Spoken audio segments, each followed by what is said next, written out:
Right, ladies and gentlemen, MrSotko here. Welcome back to the channel. Got a whole bunch of good news stuff for you today. But before I get into the first article, I would like to talk about the video that I made previous to this one about GPU home mining. Now, mind you, that's GPU home mining and not necessarily somebody with a big, gigantic operation with industrially low-cost electricity or anything like that. Now, that video got a lot of drama and a lot of backlash, but I thought it was a very objective look at GPU mining and that it's fairly dead. Now, the reasons that is not to FUD, it's not to get you to stop mining, because you're going to do whatever you want to do.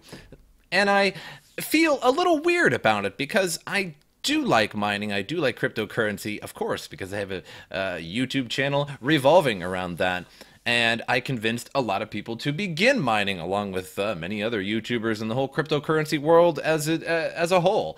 But the idea was that difficulty is going to always continue increasing, and there are a lot of coins that continue to get ASICs put on them, but even the coins that are fairly profitable that have no ASICs attached to them are really not making that much, and difficulty is always increasing, and that's going to force GPUs onto those coins, which is going to affect that difficulty. And now you might think to yourself, well, I'm GPU mining for a long-term investment. I'm getting the coins over a long period of time, and I don't care if it's really low for me, because I'm still getting the coins, and one day when it all explodes, I'll be able to sell them for quite a bit. Well, naturally, actually, you probably can, but the problem is a lot of people can't afford a few extra $100s on their electricity bill, and for those people, the suggestion was, in the end, the point was that if you just sell all of your GPUs, buy crypto at its absolute lowest point, which appears to be approximately now, or at least through the entire year of 2018,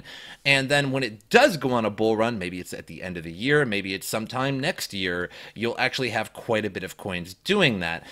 One person actually made a response video, and I watched some of it, and I'm not sure about some of the responses, and they would like to interview me, and if I can find the time, I will make that interview video with them.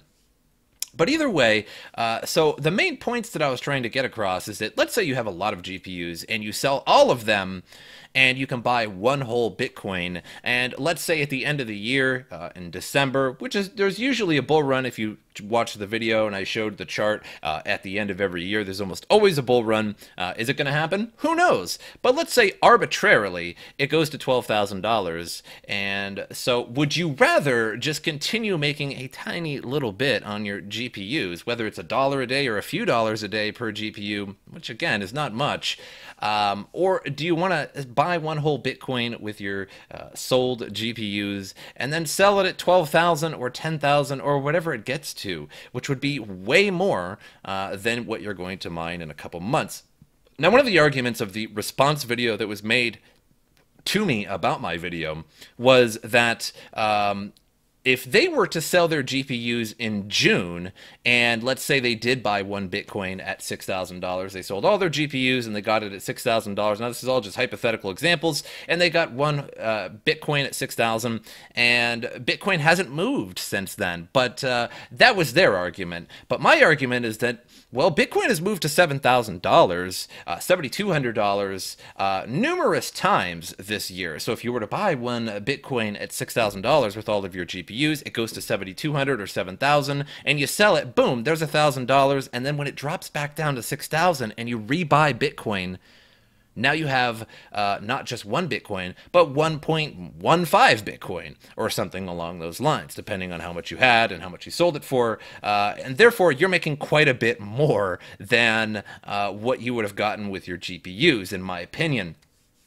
But to each his own. I know there has to be miners, of course, with proof of work, but would you rather make $1 a day or just sell your GPUs and just straight up? Now, and I'm just using Bitcoin as an example. And, you know, so you could be buying any altcoin that you think might be going up in a dramatic way eventually. So if you buy all the coins now at the lowest price and then sell them later in a bull run, you'll make way more than you were with GPU mining. But I digress. Let's get to the news. So Washington Town Ephrata pushing back against cryptocurrency mining. Now, I don't even know if I said that correctly or not because I've never been to that town. I have been to Washington State, though.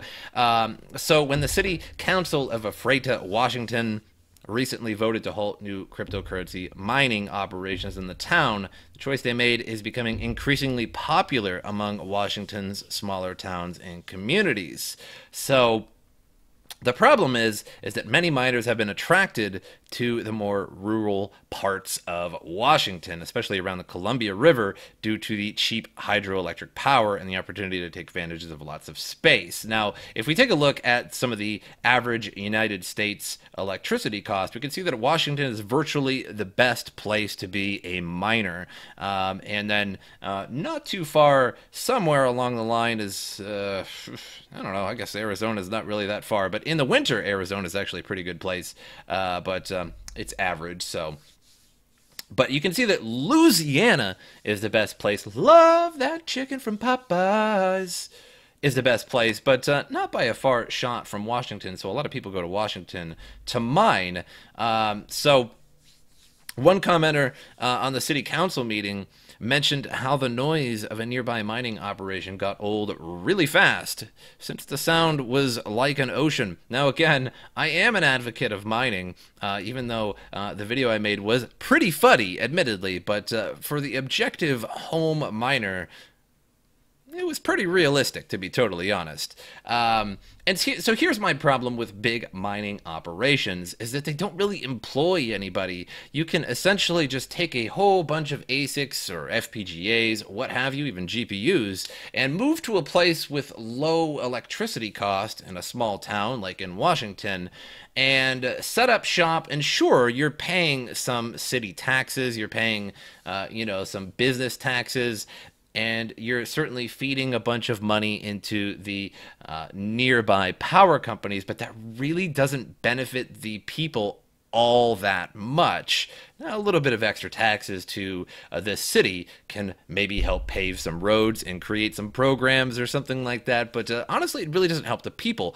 So a big mining operation takes the same electricity as like an aluminum smelting in industry, and except the difference is that the aluminum smelt would hire 10, 20, 30, 100 people or more, or some kind of factory along those lines, whereas a mining operation like this can be done with just a few people working in different shifts.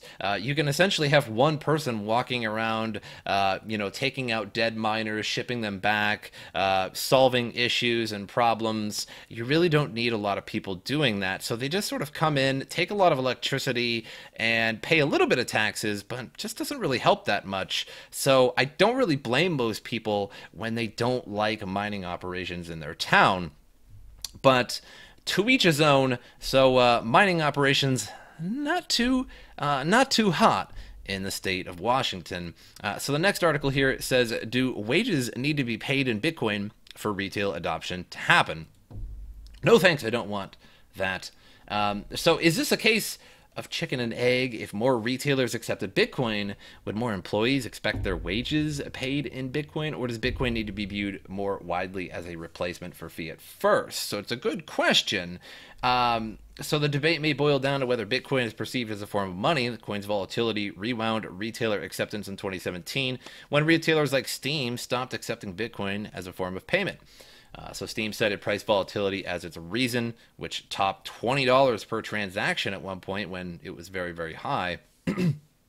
So this may have contributed to the shift of perception of Bitcoin to an asset like shares or gold rather than as money.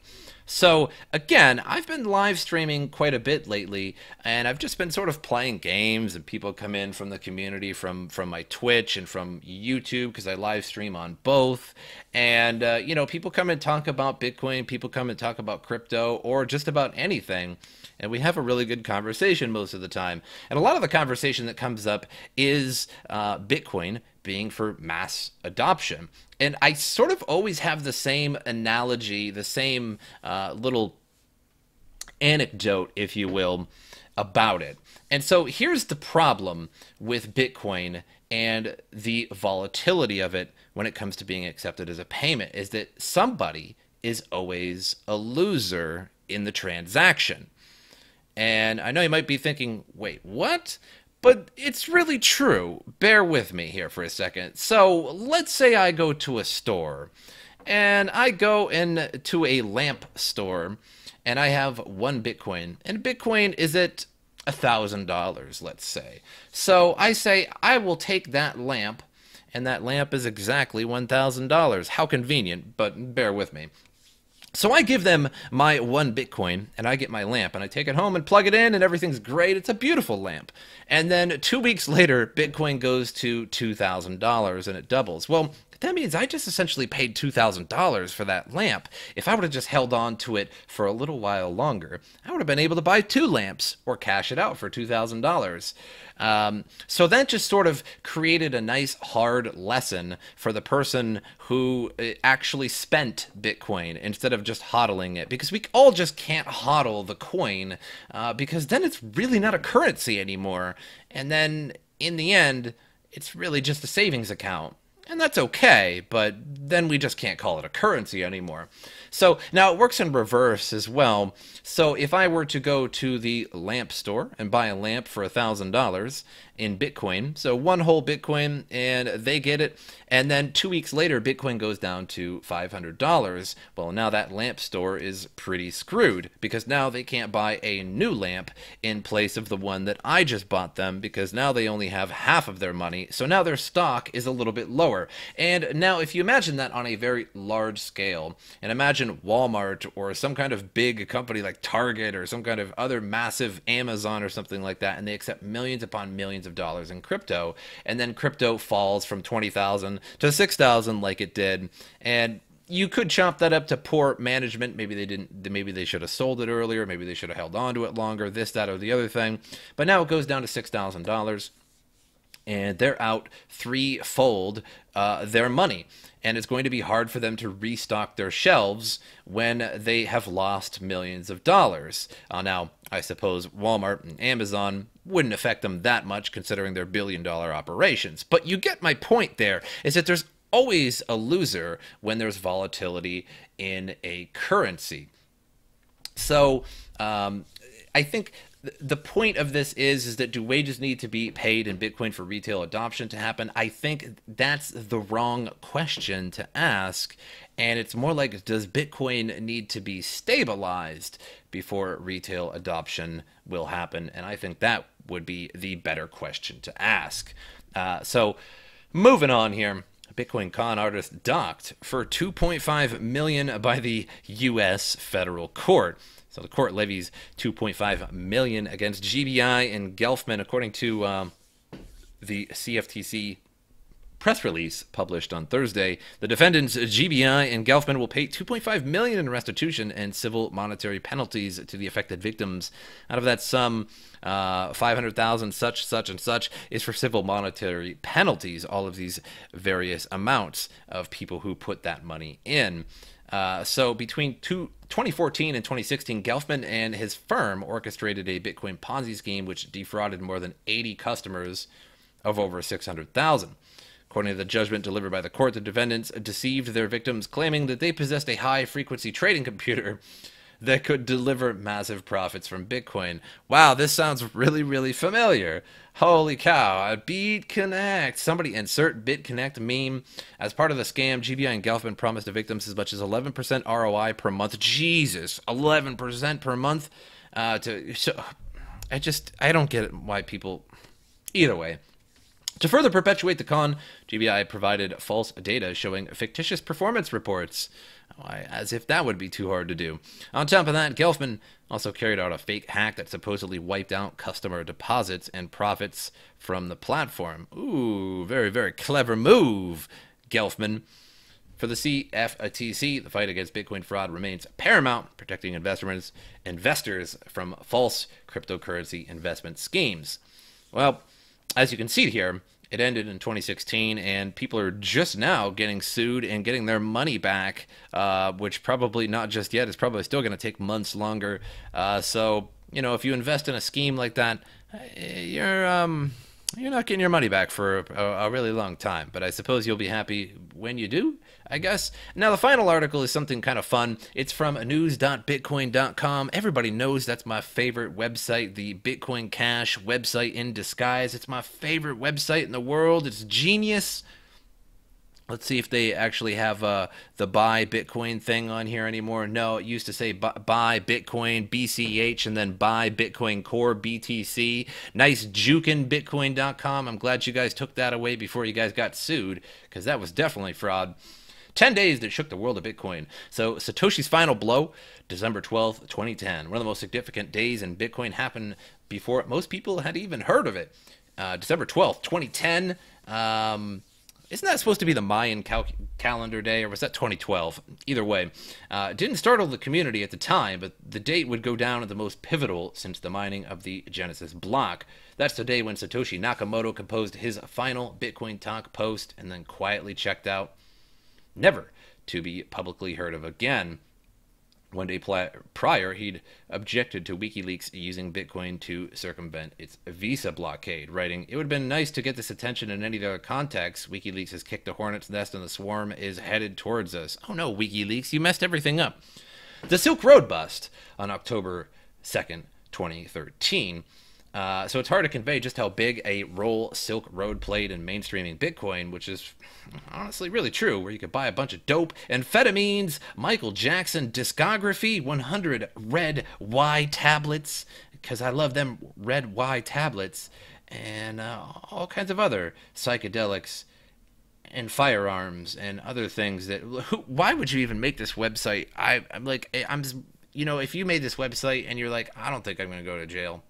But either way, the day Ross Ulbricht's ingenious creation fell when an FBI bus saw the 29-year-old wrestled to the ground in San Francisco library as he was logging into the server.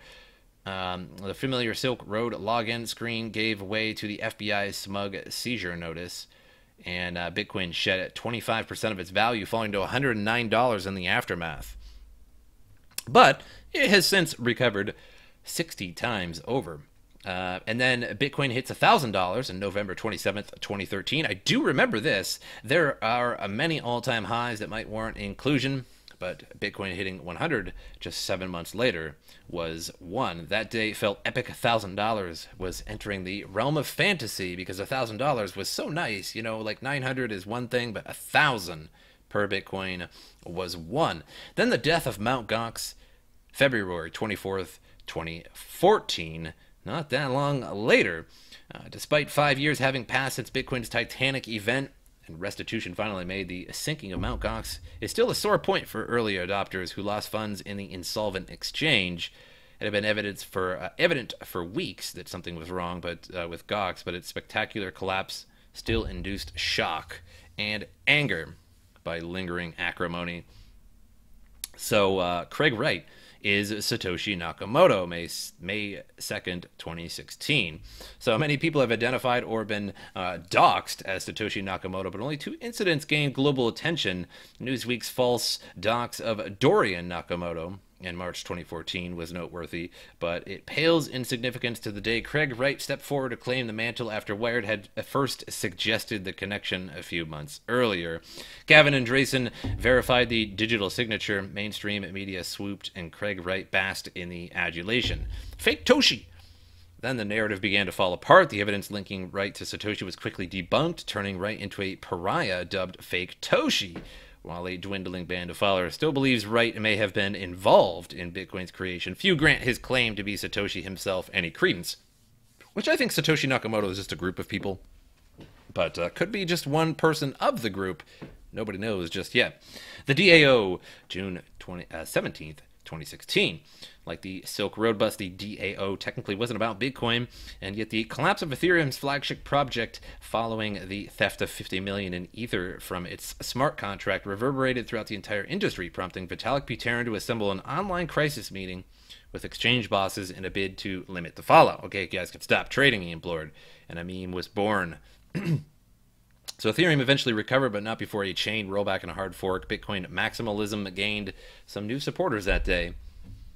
And then there was the fall of BTCE, July 25th, 2017. When Alexander Vinnik was arrested in Greece in July of 2017 at the behest of the U.S. Justice Department, the market didn't even blink. By then, the Russian shady exchange had long ceased to be relevant, but its importance in the history of cryptocurrency remains significant. BTCE was where traders cut their teeth. It was no KYC, no questions asked, outpost, a last Wild West town of its kind. It was where the original pump and dumps were orchestrated, led by pseudo-anonymous kids with names like Fontus, manipulating shitcoins with names like Peercoin long before shitcoin was even a word. It's also where a vast chunk of Mt. Gox's stolen bitcoins were allegedly laundered. BTCE was a den of iniquity, and it had to go. I don't know. Kind of disagree. I really like that Wild West, but I suppose it is what it is. The birth of Bitcoin Cash, August 1st, 2017. Of course, they had to put this in here because Bitcoin.com, as if that was a huge event. But it was created, August 1st. The events surrounding SegWit's lock-in on July 21st and Bitcoin's hard fork less than a fortnight later were momentous for all kinds of reasons. It had been unclear in the run-up whether enough miners would signal support for SegWit, but in the end, the proposal comfortably passed. The sense of uncertainty, oh my God, talking is hard, was palpable, exacerbated by apocalyptic warnings and the buildup of fatal chain splits and market meltdown. I remember Bitcoin Cash trying to take the BTC ticker, the abbreviation, and that if more people mined BCH, that they would take the BTC ticker from BTC. Didn't happen, though, thank God. The cashioning was on December 19th. 2017 for a few crazy hours last December. It looked as if Bitcoin Cash might actually cause one of the greatest upsets in the history of cryptocurrency and became the dominant Bitcoin chain by market cap. In the end, the trading frenzy fueled by zero-fee South Korean exchanges, Coinbase botching its BCH listing announcement. Oh man, that was horrible. And a good deal of FOMO. The cashioning lost steam around the time price of BCH reached 0.25 BTC. A lot of cryptocurrency was won. And as the Bitcoin brigades put ideological differences aside and traded like their lives depended on it. And then there was 20,000 BTC in December 17th. The weighted average of Bitcoin's all-time high officially stands at $20,089 according to On-Chain FX, though on some exchanges the cryptocurrency stopped just shy of the 20K mark, which most did. Through November and December of 2017, every day was filled with giddiness over exuberance, ridiculous headlines, and all of the other signs in hindsight pointed towards a market that was way overbought. And it was a fun time, though, for coiners, no-coiners, and bemused onlookers alike. We may never see such a frenzy again until the next bull run, that is. So, and then there's Bitcoin Core fees hit the record high on December 22nd. That was brutal. Bitcoin Core doggedly stuck to its path. Of course, they call it Bitcoin Core on Bitcoin.com. Stuck to its path, culminating in average fees hitting $55. Tremendous fees. I remember trying to buy some graphics cards on Newegg and paying $30 in Bitcoin per graphics card, so like $60, and then I actually had to get refunded that Bitcoin because it didn't go through properly, so I had to pay another $60 just to get my 2 transactions back. So I paid $120 in Bitcoin for absolutely nothing. That was a good time. But I hope you guys enjoyed this news video on cryptocurrency, and I'll keep making these. I'm going to try to slowly get that steam engine rolling back into the crypto news and video world. I know it has been a long time, and I stepped away from it for a little while. I was doing some live streaming. I was just sort of taking a break from the bear market, and it's still that bear market, but let's get back into it. So I hope you guys enjoyed it, and as usual, I will see you guys next time.